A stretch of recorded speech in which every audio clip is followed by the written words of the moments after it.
Hello friends, welcome to another video tutorial. और इस video के अंदर हम बात करने वाले हैं रीट सेक्शन के अंदर, रीट लेवल सेकंड में जो साइंस बायोलॉजी का जो सेक्शन है उसको हम वीडियोस के थ्रू कवर करेंगे। और ये इस सीरीज का पहला वीडियो रहेगा जिसके अंदर हम बात करने वाले हैं बायोलॉजी की। इस वीडियो के अंदर हम नॉर्मल इंट्रोडक्शन के बारे में देखेंगे और इसके साथ साथ मैं आपको बता दूं कि हम इन वीडियोस के अंदर जो बायोलॉजी सेक्शन को कवर करेंगे इनके अंदर हम फैक्ट्स के ऊपर ज्यादा बातें करेंगे, पॉइंट टू पॉइंट चलेंगे। जहां पे जो एमसीक्यू टाइप के क्वेश्चंस आपको एग्जाम में देखने को मिलेंगे हम ज्यादा से ज्यादा उन्हें कवर करने की कोशिश करेंगे। तो चलिए स्टार्ट करते हैं, बात करते हैं बायोलॉजी की। तो बायोलॉजी जो शब्द है वो ग्रीक वर्ड से मिलकर बना हुआ है। एक ग्रीक शब्द है जहां पे बायोलॉजी शब्द, बायो शब्द यहाँ पे बायोस से और लॉजी शब्द यहाँ पे लॉजिया से मिलकर बना हुआ है। ये दोनों ही ग्रीक शब्द है। यहाँ पे जो बायोस शब्द है इसका इंग्लिश में मीन होता है लाइफ, जिसको हम हिंदी में कह सकते हैं जीव। और लॉजिया शब्द इंग्लिश में स्टडी को रिप्रेजेंट करता है, जिसको हिंदी में स्टडी कहा जाता है, अध्ययन कहा जाता है। तो इस तरह से देखा जाए तो जो बायोलॉजी शब्द है उसको हिंदी में जीव अध्ययन कहा जाता है, जो कि एक ग्रीक शब्द है। यहाँ पे क्वेश्चन ये पूछा जा सकता है कि जो बायोलॉजी शब्द है वो किस भाषा से रूपांतरित किया गया है। तो यहाँ पे आंसर रहेगा कि जो बायोलॉजी शब्द है वो ग्रीक वर्ड से मॉडिफाइड करके तैयार किया गया है। अब अगर हम बात करें इसके डेफिनेशन की तो हम इसको इस तरह से डिफाइन कर सकते हैं, the scientific study of living things. कहने का मतलब कि जीवित घटकों का वैज्ञानिक तौर, कहने का मतलब जीवित घटकों का वैज्ञानिक अध्ययन जिस शाखा के अंदर किया जाता है उस शाखा को जीव विज्ञान कहा जाता है। विज्ञान की उस शाखा को बायोलॉजी कहा जाता है। अगर हम बात करें इनके फाउंडर की तो जो बायोलॉजी है, बायोलॉजी के फाउंडर अरस्तु, एरिस्टोटल को माना जाता है। वहीं अगर हम बात करें कि जो बायोलॉजी शब्द है वो शब्द किनके द्वारा दिया गया है, तो यहाँ पे आपको ध्यान में रखना है कि जो बायोलॉजी शब्द है वो लेमार्क व टेविसन के द्वारा दिया गया। दो अलग अलग क्वेश्चन है। पहला क्वेश्चन ये कि बायोलॉजी के जनक कौन है, जीव विज्ञान के जनक का श्रेय किसे दिया जाता है, तो आपका आंसर रहेगा जीव विज्ञान के जनक अरस्तु को माना जाता है। लेकिन अगर क्वेश्चन कुछ इस तरह से पूछा जाए कि जीव विज्ञान शब्द की उत्पत्ति किसने की या फिर जीव विज्ञान शब्द का प्रतिपादन किसने किया, तब आपका आंसर रहेगा यहाँ पे लेमार्क व ट्रेविरेंस के द्वारा। लेमार्क व ट्रेविरेंस के द्वारा शब्द को प्रतिपादित किया गया था। ओके, अब आगे चलते हैं। मुख्य रूप से जो जीव विज्ञान बायोलॉजी है उसको तीन शाखाओं के अंदर विभाजित किया जाता है। ज्यादातर बुक्स के अंदर आपको देखने को मिलेगा कि जो बायोलॉजी है उसको मेनली दो ही ब्रांच के अंदर डिवाइड किया जाता है, बॉटनी एंड जूलॉजी। लेकिन मैं आपको बता दूं कि ब्रांचेस मुख्य रूप से तीन प्रकार की होती है, जहां पे पहली रहेगी zoology, second one is botany and the last is microbiology. पहली शाखा के रूप में यहाँ पे हम बात करेंगे जंतु विज्ञान की, जो कि सबसे पहले तैयार की गई थी, जूलॉजी। यहाँ पे जो जूलॉजी शब्द है वो भी ग्रीक शब्द से मिलकर बना है। यहाँ पे जू शब्द जॉन एक ग्रीक वर्ड है उससे निकल कर आया है और लॉजी लोगोस शब्द से निकल कर आया है। यहाँ पे जो जॉन शब्द है ये एनिमल को रिप्रेजेंट करता है, वहीं लोगोस शब्द स्टडी को रिप्रेजेंट करता है। तो इस तरह से जो जूलॉजी शब्द है वो एनिमल स्टडी को रिप्रेजेंट करता है, विज्ञान की एक ऐसी शाखा जिसके अंदर जंतुओं की अध्ययन किया जाता है, जंतुओं से संबंधित अध्ययन किया जाता है, उसे जूलॉजी कहा जाता है। अगर मैं बात करूं कि जूलॉजी के जनक कौन है, जो जूलॉजी के जनक का श्रेय भी अरस्तु को दिया जाता है।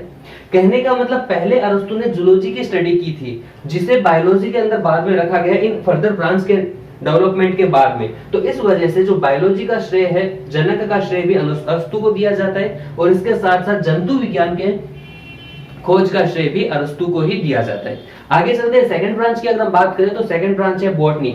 बॉटनी भी एक ग्रीक शब्द से मिलकर बना है, जो कि बॉटेनी से मिलकर बना हुआ है। और ये जो बॉटेनी शब्द है इसका हिंदी में अनुवाद चारागाह अथवा पादप होता है। अगर मैं बात करूं बॉटनी के फाउंडर की तो बॉटनी के फाउंडर थियोफ्रेस्टस को माना जाता है, जो कि अरस्तु के शिष्य थे। और अरस्तु के शिष्य थियोफ्रेस्टस ने बॉटनी की शाखा का अध्ययन किया था। तो founder of botany is called Theophrastus. ये श्रेय दिया जाता है थियोफ्रेस्टस को। यहाँ पे थियोफ्रेस्टस ने अपनी दो महत्वपूर्ण बुक थी, जिसका पहला नाम था इंक्वायरी इनटू प्लांट्स एंड जो सेकंड बुक थी इनकी उनका नाम था कॉजेज इनटू प्लांट्स। ये दो मुख्य बुक थी थियोफ्रेस्टस के द्वारा रचित और इन किताबों के अंदर 400 से अधिक पादप जातियों का अध्ययन इन बुक के अंदर किया गया था। अब बात करते हैं हम तीसरी शाखा की। तो जो तीसरी शाखा है वो है माइक्रोबायोलॉजी, सूक्ष्म जीव विज्ञान।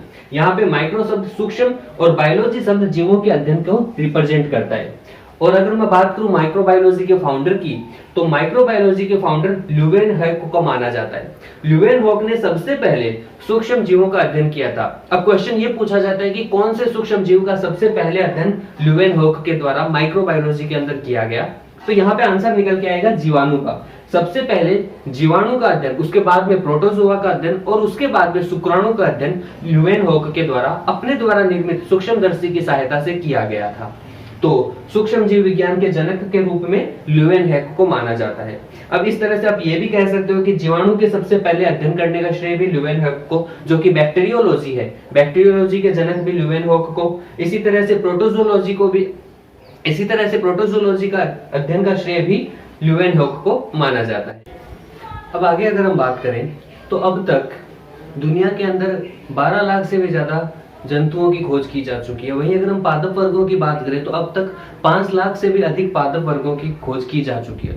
अब इतने बड़े सदस्यों का अध्ययन करने के लिए जो बायोलॉजी की शाखा थी उसको और आगे डिवाइड किया गया, जिसे फाइन ब्रांचेस कहा जाता है, जैसे कि कोशिका विज्ञान साइटोलॉजी, कार्यकी विज्ञान फिजियोलॉजी, औत्तिकी विज्ञान एनाटॉमी, आकारिकी विज्ञान मॉर्फोलॉजी और आनुवंशिक विज्ञान जेनेटिक्स। जैसे अगर मैं बात करूं साइटोलॉजी की, तो साइटोलॉजी विज्ञान की वह शाखा है, बायोलॉजी की वह शाखा है जिसके अंदर कोशिका की आकारिकी का, कोशिका की संरचना व उसके कार्य का अध्ययन किया जाता है। उस विज्ञान शाखा को कहा जाता है साइटोलॉजी।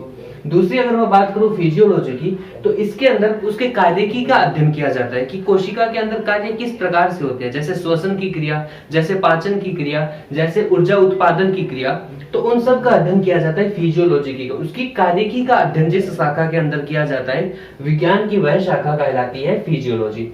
नेक्स्ट एनाटॉमी, इसके अंदर कोशिका की आंतरिक बनावट का, उसकी शारीरिकी का अध्ययन किया जाता है, विज्ञान की वह शाखा कहलाती है एनाटॉमी। वहीं अगर हम बात करें विज्ञान की वह शाखा जिसके अंदर उसकी आकारिकी का अध्ययन किया जाता है, वह शाखा कहलाती है मॉर्फोलॉजी। और वहीं अगर हम बात करें उस कोशिका के भीतर उपस्थित जीन्स की, जीन्स एक्टिविटी की, प्रोटीन सिंथेसिस, डीएनए आरएनए, उनके बारे में जो अध्ययन किया जाता है, विज्ञान की वह शाखा कहलाती है जेनेटिक्स, जो कि विज्ञान की मॉडर्न ब्रांच कहलाती है, आधुनिक शाखा कहलाती है। अब सबसे पहले हम बात करते हैं यहाँ पे साइटोलॉजी के बारे में, it means cell biology, cytology के बारे में। सेल विज्ञान की वह शाखा जिसके अंदर सेल एक्टिविटी और सेल की स्ट्रक्चर व फंक्शन का स्टडी की जाती है, वह शाखा कहलाती है सेल बायोलॉजी। अब सेल क्या है? सेल शरीर की संरचनात्मक व क्रियात्मक इकाई है। शरीर की संरचनात्मक व क्रियात्मक, फंक्शनल और स्ट्रक्चरल यूनिट सेल कहलाती है, कोशिका कहलाती है। अगर मैं बात करूं कोशिका की खोज किसने की, तो कोशिका की खोज की गई थी रॉबर्ट हुक के द्वारा 1665 के अंदर। ध्यान में रखिएगा कि जो रॉबर्ट हुक थे, इन्होंने सबसे पहले कोशिका की खोज की थी।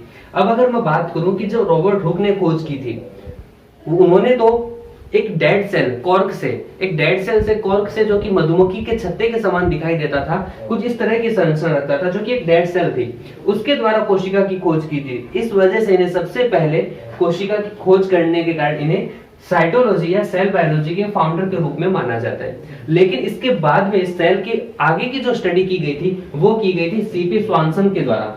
इस वजह से सीपी स्वानसन को आधुनिक कोशिका विज्ञान का जनक माना जाता है। अगर क्वेश्चन ये आता है कि कोशिका विज्ञान के जनक का श्रेय किसे दिया जाता है, तो आपका आंसर रहेगा रॉबर्ट हुक को। वहीं अगर क्वेश्चन कुछ इस तरह से आता है कि आधुनिक कोशिका विज्ञान के जनक का श्रेय किन्हें दिया जाता है, तो आपका आंसर निकल के आएगा सीपी स्वानसन। सीपी स्वानसन को मॉडर्न साइटोलॉजी के फादर का श्रेय दिया जाता है। अब आगे बात करें, कोई ना कोई भारतीय जनक भी रहा होगा, तो जो भारतीय जनक की बात करें तो इसका श्रेय दिया जाता है डॉक्टर ए के शर्मा को। यहाँ पे ए के का means Arun Kumar Sharma. Doctor Arun Kumar Sharma, doctor A के शर्मा को भारतीय जनक माना जाता है। अब आगे अगर हम बात करें कि जो सेल शब्द है, ये जो सेल शब्द किसके द्वारा दिया गया था, तो ये भी रॉबर्ट हुक के द्वारा ही दिया गया था। कोशिका की खोज भी की थी रॉबर्ट हुक ने, और कोशिका शब्द का प्रतिपादन भी किया गया था रॉबर्ट हुक के द्वारा। रॉबर्ट हुक ने अपनी एक बुक लिखी थी, जिस बुक का नाम था माइक्रोग्राफिया। इस माइक्रोग्राफिया बुक के अंदर रॉबर्ट हुक ने अपनी जो ये स्टडी की थी एक कॉर्क या डेड सेल के ऊपर, जो कि मधुमक्खी के छत्ते के समान दिखाई देता है, इसकी स्टडी की थी। ये सारी बातें उन्होंने अपनी इस बुक के अंदर लिखी थी, जिस बुक का नाम है माइक्रोग्राफिया। आगे चलते हैं, यहाँ तक जो रॉबर्ट हुक के द्वारा खोज की गई थी वो सब एक डेड सेल के ऊपर किया गया था, जो कि कुछ इस तरह से दिखाई दे रही थी। ये इसकी आउटर सेल वॉल थी और इसके भीतर ये जो फ्री स्पेस था, यहाँ पे प्रोटोप्लाज्म उपस्थित पाया जाता है, जो कि डेड सेल होने की वजह से नष्ट हो चुका था। इसके बाद लिविंग सेल की जो स्टडी की गई थी वो सबसे पहले की गई थी ल्यूवेनहॉक के द्वारा 1674 में, जबकि रॉबर्ट हुक ने इस डेड सेल की स्टडी की थी 1665 के अंदर। यहाँ पर 1674 में ल्यूवेनहॉक ने अपने द्वारा बनाई गई सूक्ष्मदर्शी की सहायता से लिविंग सेल की स्टडी की थी, जहां पे सबसे पहले उन्होंने बैक्टीरिया, प्रोटोजोआ और शुक्राणु की स्टडी की थी। इस वजह से जब क्वेश्चन ये पूछा जाता है कि लिविंग सेल की सबसे पहले स्टडी किसने की थी, तब आंसर रहेगा ल्यूवेनहॉक। और अगर क्वेश्चन ये पूछा जाए कि सेल की स्टडी सबसे पहले किसने की, तो आपका आंसर रहेगा रॉबर्ट हुक के द्वारा। अब कोशिका से संबंधित कुछ फैक्ट्स के बारे में देख लेते हैं, जहां से लगभग एग्जाम में क्वेश्चन पूछे जाते हैं। तो यहाँ पे कुछ बातें हैं, जैसे सबसे बड़ी कोशिका की अगर मैं बात करूं तो सबसे बड़ी जो कोशिका होती है वो आप जानते हो शुतुरमुर्ग का अंडा सबसे बड़ी लिविंग सेल का एग्जाम्पल है, जिसका आमाप लगभग 15 सेमी तक होता है। वहीं अगर हम बात करें सबसे छोटी कोशिका की, तो माइकोप्लाज्मा सबसे छोटी कोशिका है। माइकोप्लाज्मा, आपने नाम सुना होगा, माइकोप्लाज्मा गैलीसेप्टिकम। ये माइकोप्लाज्मा गैलीसेप्टिकम सबसे छोटी कोशिका है, जिसका आमाप 0.1 म्यूएम तक होता है। इसे पीपीएलओ के नाम से भी जाना जाता है। पीपीएलओ का पूरा नाम ध्यान में रखिएगा, pleuropneumonia like organism. Pleuropneumonia like organism, PPLO, जिसे माइकोप्लाज्मा का ही दूसरा नाम है। यह सबसे छोटी कोशिका है। या तो आपको माइकोप्लाज्मा ऑप्शन मिल सकता है एग्जाम में, या फिर आपको गैलीसेप्टिकम मिल सकता है, या फिर आपको वहां पे पीपीएलओ लिखा हुआ भी मिल सकता है। तो ध्यान में रखिएगा, सबसे छोटी कोशिका माइकोप्लाज्मा गैलीसेप्टिकम है, जिसका आमाप 0.1 म्यूएम तक होता है। वहीं आगे हम बात करें सबसे लंबी पादप कोशिका के बारे में, तो फाइबर या फिर आप कह सकते हो रेशे। फाइबर या फिर रेशे सबसे लंबी पादप कोशिका है, सबसे लंबी पादप कोशिका का एग्जाम्पल है। आगे बात करें सबसे छोटी पादप कोशिका का, तो सबसे छोटी पादप कोशिका स्क्लेरिड है। स्क्लेरिड जो कि नाशपाती के अंदर छोटे छोटे दाने के रूप में प्रेजेंट रहती है, यह स्क्लेरिड सेल सबसे छोटी प्लांट सेल का एग्जाम्पल है, सबसे छोटी पादप कोशिका का एग्जाम्पल है। आगे बात करते हैं सबसे लंबी जंतु कोशिका। तो जो सबसे लंबी जंतु कोशिका है वह है तंत्रिका कोशिका, जिसे न्यूरॉन्स भी कहा जाता है। ये न्यूरॉन्स या फिर तंत्रिका कोशिका सबसे लंबी जंतु कोशिका का एग्जाम्पल है। ध्यान में रखिएगा कि ये जो न्यूरॉन्स होते हैं, इन न्यूरॉन्स के अंदर तारक काय अनुपस्थित होते हैं। आपको पता है कि तारक काय जो कि विभाजन के अंदर महत्वपूर्ण रोल निभाता है, कोशिका विभाजन में महत्वपूर्ण भूमिका निभाता है, यहाँ पे न्यूरॉन्स के अंदर तारक काय अनुपस्थित होता है। इस कारण से न्यूरॉन्स अविभाजित रचनाएं होती है, जिसका आगे विभाजन नहीं हो सकता। फिर बात करते हैं मानव शरीर की सबसे छोटी कोशिका की, तो मानव शरीर की सबसे छोटी कोशिका है शुक्राणु। और वहीं अगर क्वेश्चन ये पूछा जाता है आपसे कि केंद्रक रहित जीवित पादप कोशिका का एग्जाम्पल बताओ। फ्रेंड्स, आपको पता है कि किसी भी कोशिका के अंदर केंद्रक की उपस्थिति आवश्यक होती है, और इस केंद्रक की उपस्थिति के कारण ही वह लिविंग कंडीशन में बनी रहती है। लेकिन जब पूछा जाए आपसे कि केंद्रक रहित जीवित पादप कोशिका का उदाहरण क्या है, तो आपको ध्यान में रखना है चालनी नलिका, जिसे सीव सेल्स कहा जाता है। पादप की फ्लोएम के अंदर पाए जाने वाला एक महत्वपूर्ण एलिमेंट। आपको पता होगा कि फ्लोएम के अंदर मुख्य रूप से 4 प्रकार के एलिमेंट्स पाए जाते हैं: sieve cells, companion cells, phloem fibre and phloem parenchyma. Hindi में जिसे कहा जाता है चालनी नलिकाएं, सह कोशिकाएं, फ्लोएम मर्दूतक व फ्लोएम रेशे। इनमें से जो फ्लोएम की चालनी नलिकाएं हैं, जो सीव सेल्स है, ये सीव सेल्स प्लांट की केंद्रक रहित लिविंग सेल का एग्जांपल है। तो ये कुछ फैक्ट्स है, यहां से क्वेश्चन लगभग पूछे जा सकते हैं। सबसे बड़ी कोशिका का एग्जांपल शुतुरमुर्ग का अंडा, सबसे छोटी कोशिका का एग्जांपल माइकोप्लाज्मा, जिसे पीपीएलओ भी कहा जाता है, ये सबसे बड़ी कोशिका है। वहीं अगर पूछा जाए सबसे लंबी कोशिका का एग्जांपल, तो सबसे लंबी कोशिका का एग्जांपल है तंत्रिका कोशिका, जिसे न्यूरॉन्स भी कहा जाता है। आगे अगर हम बात करें सबसे लंबी पादप कोशिका, तो फाइबर। सबसे छोटी पादप कोशिका स्क्लेरिड्स, जो कि नाशपाती के अंदर उपस्थित पाई जाती है। इसके बाद मानव शरीर की सबसे छोटी कोशिका शुक्राणु। और वहीं अगर पूछा जाए केंद्रक रहित पादप कोशिका, तो आपका एग्जांपल रहेगा यहाँ पे चालनी नलिका। तो फ्रेंड्स, इस वीडियो के अंदर हम साइटोलॉजी के यहीं तक के मैटर को कवर करते हैं। आगे के वीडियो के अंदर हम साइटोलॉजी के बारे में और ज्यादा डिस्कस करेंगे। Thanks for watching this video. If you like this video, share with your friends and subscribe this channel. Thank you.